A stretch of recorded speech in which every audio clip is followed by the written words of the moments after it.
Felix, Thomas, Lord Ecclesiae.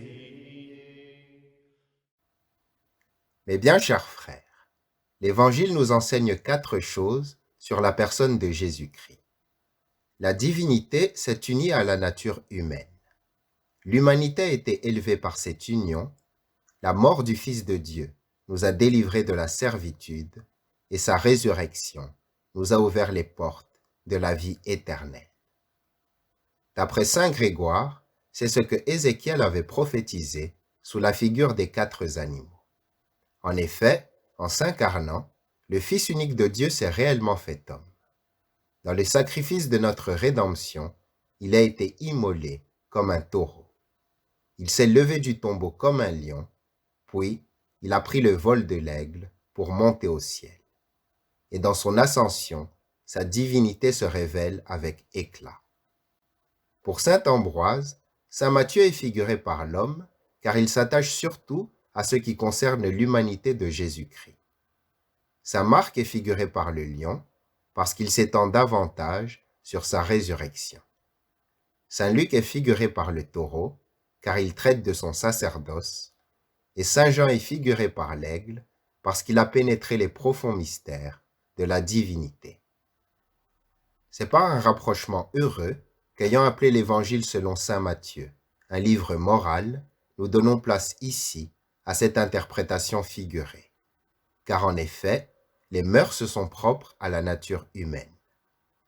Saint Marc est la figure du lion parce qu'il commence son évangile en proclamant la puissance de Dieu. Comme il est dit, commencement de l'évangile de Jésus-Christ, Fils de Dieu. Saint Luc nous est représenté sous la figure d'un taureau parce qu'il commence son récit par une histoire sacerdotale. Et en effet, le taureau était une des victimes immolées par les prêtres.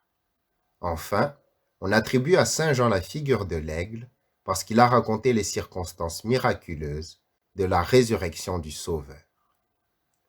Pour saint Augustin, le commencement de chaque évangile atteste la vérité de cette interprétation symbolique. Saint Matthieu est parfaitement figuré par l'homme, puisqu'il commence son évangile par la génération humaine de Jésus-Christ. Saint Marc est figuré par le lion, à cause du cri dans le désert, par lequel il ouvre son récit. Saint Luc est figuré par le taureau, car il débute par le récit d'un sacrifice. Et Saint Jean est figuré par l'aigle, car il commente la génération éternelle du Verbe de Dieu. Mais on peut dire aussi que saint Marc est figuré par le lion, parce qu'il s'est appliqué à faire ressortir la royauté de Jésus-Christ. Saint Luc est figuré par le taureau, parce que c'était une des victimes immolées par les prêtres.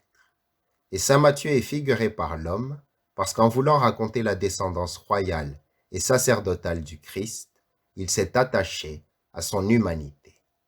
Ces 3 animaux, le lion, le taureau et l'homme, vivent et marchent sur la terre. Aussi, les 3 évangélistes qu'ils représentent se sont-ils principalement occupés de ce qu'a fait Jésus-Christ, revêtu de notre chair mortelle. Mais saint Jean prend le vol de l'aigle et il fixe la lumière de l'être immuable avec les yeux perçants du cœur.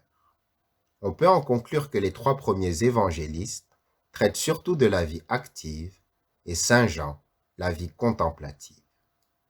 Quant au nombre des évangélistes, il faut observer qu'un grand nombre d'écrivains ont rédigé des évangiles, au témoignage de saint Luc lui-même dans son prologue.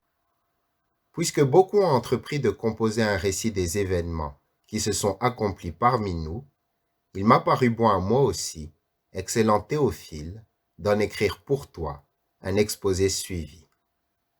Nous avons encore aujourd'hui des preuves subsistantes de ce grand nombre d'évangiles composés par divers auteurs et qui ont été la source de diverses hérésies, telles que l'évangile selon les Égyptiens, l'évangile selon saint Thomas, Barthélemy, les évangiles des 12 apôtres, de Basilide et de bien d'autres encore qu'il serait trop long d'énumérer.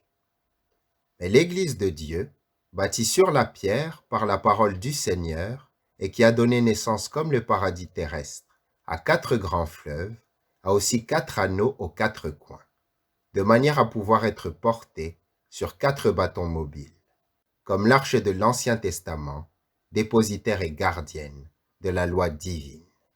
Amen.